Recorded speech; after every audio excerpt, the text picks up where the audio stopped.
बोले बाबा पार करेगा बम बम पार करेगा बम बम मंगल आइडस बोले बाबा गदर बाबा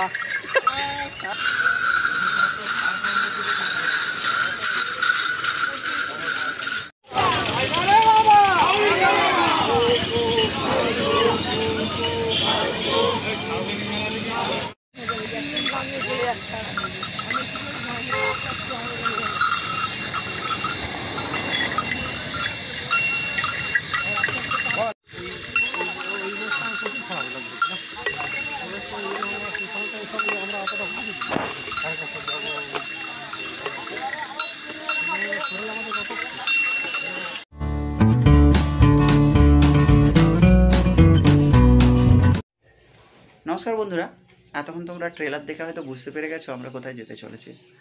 हाँ, आज 14 श्रावण बृहस्पतिवार 31 जुलाई आमरा बेरिये पड़ेछि तारकेश्वर यात्रार जोन्नो। हाँ, आज आमरा 42 किलोमीटर पाये हेঁটে रওনা देब शेवड़ाफुली घाट थेके तारकेश्वरेर उद्देश्ये। तो आमरा प्रथमेई एखन पौंछाबो गोदापेशा रेल स्टेशन एबं एखान थेके आमरा पौंछाबो हावड़ा, तारपर शेवड़ाफुली सेखान थेके निमाईतीर्थ घाट थेके जल नेब एबं 42 किलोमीटर पाये हेঁটে रওনা देब तारकेश्वरेर उद्देश्ये। तो आज के এই तारकेश्वर यात्रा केमन थाकছে ता अवश्यई देखार जोन्नो अवश्यई सम्पूर्ण भिडियोटा देखते हबे। तो चलुन এখন গোদাপেশা রেল স্টেশনের উদ্দেশ্যে রওনা দিই, তারপর রাস্তায় কি কি হচ্ছে সে তো অবশ্যই তুলে ধরবো তোমাদের মাঝখানে। তো চলো, বাবা ভৈরবনাথের মন্দিরে পুজো দিয়ে আমরা রওনা দিলাম গোদাপেশা রেল স্টেশনের উদ্দেশ্যে। সেখানে প্রথমেই আমরা আমাদের বাঁকগুলোকে একত্রিতভাবে বেঁধে নিয়ে আমরা কিছু ছবি তুলে নিলাম। এরপর রওনা দেব হাওড়া স্টেশনের উদ্দেশ্যে। এখন আমরা পৌঁছে গিয়েছি হাওড়া স্টেশনে। এখন আমাদের দ্রুতগতিতে পৌঁছতে হবে शेवड़ाफुली ट्रेन धरार उद्देश्ये 1 থেকে 15 নম্বর प्लाटफर्मेर उद्देश्ये, कारण आमादेर ट्रेन शीघ्रई पौঁছে গিয়েছে आमादेर प्लाटफर्म नम्बरे। ताई आमरा ताड़ाताड़ी पौঁছে गेलाम सेई स्टेशन चत्वरे एबं प्रथमेई ट्रेन धरे निये रওনা दिलाम शेवड़ाफुलिर उद्देश्ये। एखन शेवड़ाफुली पौঁছে গিয়েছি। আর आज ভিড়টা লক্ষ্য করার মতন ছিল। বৃহস্পতিবার হলেও আজ ছিল প্রচণ্ড ভিড়, আর সেই সাথে ঝমঝমিয়ে বৃষ্টি শুরু হয়েছিল।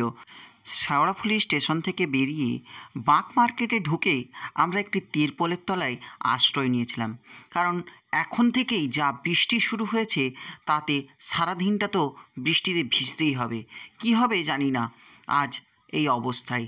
আর যারা বাঁক তৈরি করে আনছো না বা ফুল মালা কিনতে চাইছো তারা এই মার্কেট থেকে অবশ্যই এই বাঁক বানিয়ে নিতে পারো। এরপর রওনা দেবল আমরা কিছু খাওয়ার উদ্দেশ্যে, কারণ বৃষ্টিতে তো প্রায় ভিজেই গিয়েছি।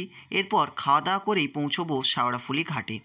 এখন আমরা পৌঁছে গিয়েছি নিমাইতীর্থ ঘাট, যেটি সবথেকে পপুলার ঘাট। সেই ঘাটেই আমরা পৌঁছে গিয়েছি জল তোলার উদ্দেশ্যে।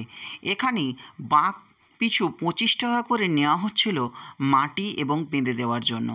আমরা এখন তাই একজনকে ঠিক করে নিই। এরপর পৌঁছে যাই নিমাইতীর্থ ঘাটের সেই গঙ্গা ঘাটকে দেখানোর জন্য। এরপর আমরা জল নিয়ে চলে আসি, স্নান করে নিই। জানি না রাস্তায় কতটা তোমাদেরকে দেখাতে পারবো, যা বৃষ্টি হচ্ছে। রওনা দিলাম আমরা এখন তারকেশ্বরের উদ্দেশ্যে। এখন আমরা পাস করছি সিঙ্গুরের ওপর দিয়ে।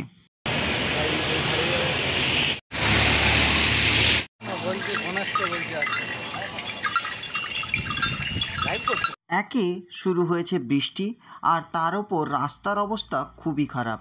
কোথাও গুঁটি বেরিয়ে রয়েছে তো কোথাও রয়েছে পাঁকের মতো কাঁচা কাঁচা সিমেন্ট, আর রাস্তার অবস্থা খুবই খারাপ। এবার এই করতে করতেই আমরা আস্তে আস্তে পৌঁছে গিয়েছিলাম ডাকাতকালী মন্দিরের উদ্দেশ্যে। একটি রাস্তা দেখুন চলে যাচ্ছে ডাকাতকালীর উদ্দেশ্যে, আর একটি রাস্তা শর্ট রাস্তা দিয়ে পৌঁছানো যায় তারকেশ্বরের উদ্দেশ্যে। আমরা ডাকাতকালীর রাস্তাটি বেছে নিয়েছিলাম। এখন আমরা রওনা দিয়ে পৌঁছেছি ডাকাতকালী মন্দিরে। তো চলুন একটু ডাকাতকালী মন্দিরের ভেতরটা আপনাদের সামনে তুলে ধরি। ডাকাতকালী মন্দিরেই ভিড় ছিল আজ চোখে পড়ার মতো। অত্যন্ত ভিড়ের মধ্যেই আমরা পৌঁছেছিলাম।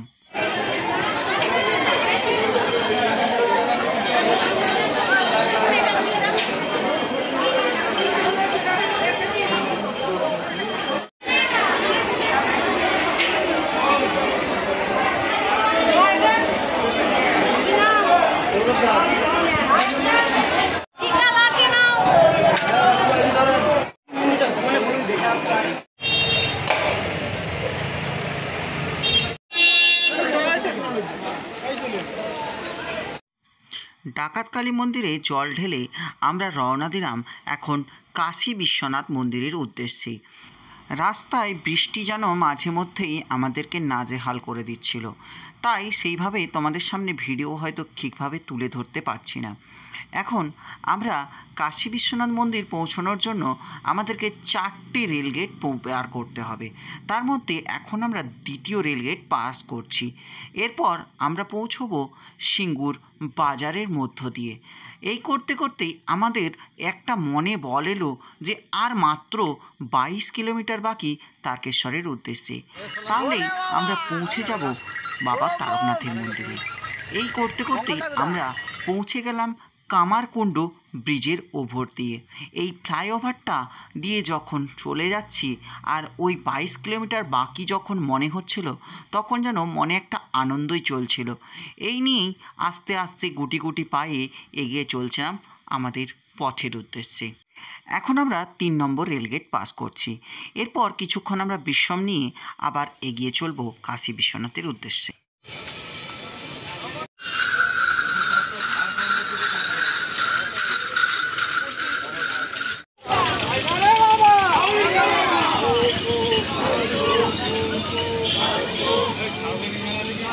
এখন আমরা 4 নম্বর রেলগেট পাস করছি। এরপরেই পৌঁছে গেলাম আমরা কাশী বিশ্বনাথ মন্দির। এই কাশী বিশ্বনাথ মন্দিরে এখন সৌন্দর্যায়ন করেছে প্রচুর পরিমাণে এবং পাশে প্রচুর দোকান রয়েছে। এখান থেকে বিভিন্ন ধরনের খাবার তোমরা কিনে খেতে পারো। তো প্রথমেই আগে চলো মন্দিরের ভেতরে প্রবেশ করি এবং আমাদের বাঁকগুলো যথাস্থানে রেখে এখানে রয়েছে বড় একটি শিবের মূর্তি। সেই শিবের মূর্তিতেও জল দান করব এবং তারপর বাবা কাশী বিশ্বনাথের মন্দিরেও জল ঢালব। তো চলুন আপনাদেরকে দেখাচ্ছি সমস্ত কিছুই। আর দেখুন কাশী বিশ্বনাথ মন্দিরে কতটা ভিড় রয়েছে। এখানে অনেকেই অনেকক্ষণ ধরে রেস্ট নেয়, তারপর এগিয়ে চলে হনুমান মন্দিরের উদ্দেশ্যে, বা অনেকেই এখানে ঘুমিয়েও পড়ে কিছুক্ষণ, তারপর এগিয়ে চলে। তো চলুন এখন আমরা কাশী বিশ্বনাথের যে মেন মন্দির, সেই মেন মন্দিরের পথ ধরেই এগিয়ে যাচ্ছি। এখন আমাদের বাঁকগুলো রাখবো কোনো একটি স্থানে, তারপর লাইন দেব আমরা বড় শিবের মাথায় জল ঢালার উদ্দেশ্যে। এখন দেখতেই পাচ্ছেন আপনারা কত বড় একটা লাইন পড়েছে। কোথায় রয়েছে বাবা ওপরে আর আমরা কোথায় লাইন দিয়ে রয়েছি। এই করতে করতেই বাবার নাম করতে করতেই পৌঁছে গেলাম বাবার কাছে। এখন বাবার মাথায় জল ঢেলে দিলাম। এরপর আমরা রওনা দিচ্ছি নিচে বাবা যে মেন মূর্তি রয়েছে কাশী বিশ্বনাথের মূর্তি, সেই মূর্তিতে জল দেওয়ার উদ্দেশ্যে। তো চলুন নিচে যাওয়া যাক।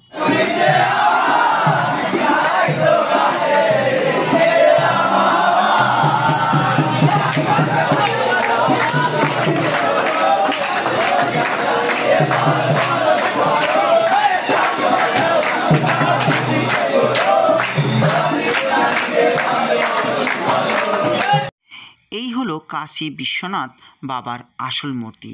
মন্দির বেশিক্ষণের জন্য খোলা থাকে না এবং পাশেই রয়েছে হনুমান মন্দির এবং মা কালীর মন্দির। এখন আমরা রওনা দিচ্ছি তারকেশ্বরের উদ্দেশ্যে। হ্যাঁ, এর আগে পড়বে হনুমান মন্দির, তবে বলা ভালো এবারে রাস্তাতে হয়তো গুঁটি বেরিয়ে রয়েছে খুবই, হয়তো পায়ে প্রচণ্ড ব্যথা হচ্ছে, কিন্তু তবে একটা ভালো জিনিস দেখলাম যে গোটা রাস্তায় এবারে আলোর ব্যবস্থা করে দেওয়া হয়েছে। যথেষ্ট রয়েছে বাথরুমের ব্যবস্থাও এবং রাস্তায় রাস্তায় জলের ব্যবস্থাও করে দেওয়া হয়েছে, যা হয়তো আগে আমরা দেখতাম না। এখন আমরা পৌঁছে গিয়েছি হনুমান মন্দিরে।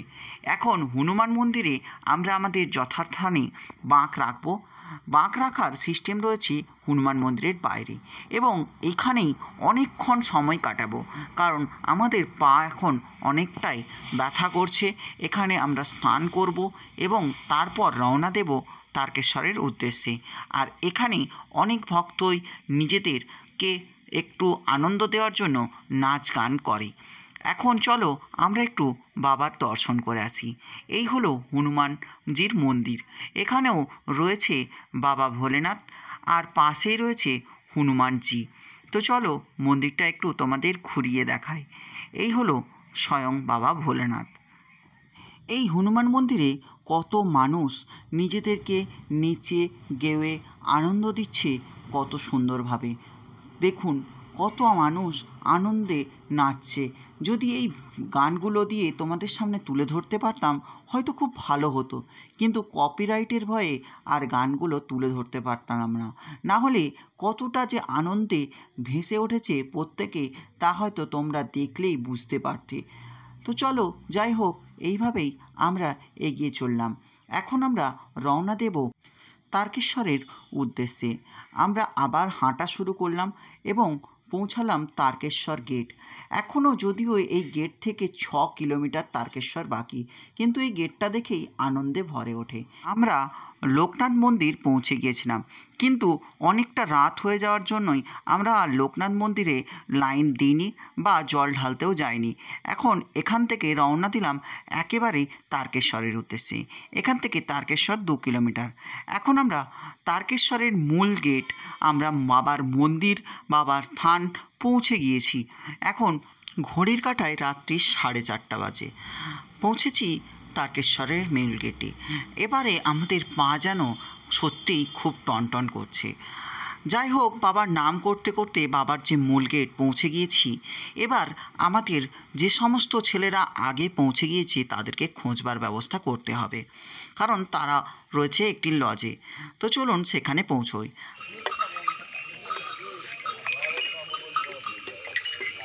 মঙ্গলা এখন পুজো দেওয়ার জন্য নাম লিখিয়ে দিলাম। এরপর রওনা দিলাম জল ঢালার উদ্দেশ্যে। লাইনটি কতটা পড়েছে তা হয়তো তোমরা দেখে বুঝতেই পারছো।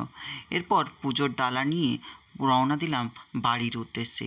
তো বন্ধুরা, আজকের এই তারকেশ্বর যাত্রার ভিডিওটি তোমাদের কেমন লাগলো তা অবশ্যই কমেন্টের মাধ্যমে লিখে জানাবে, এবং কমেন্টের মধ্যে লিখে দেবে হর হর মহাদেব।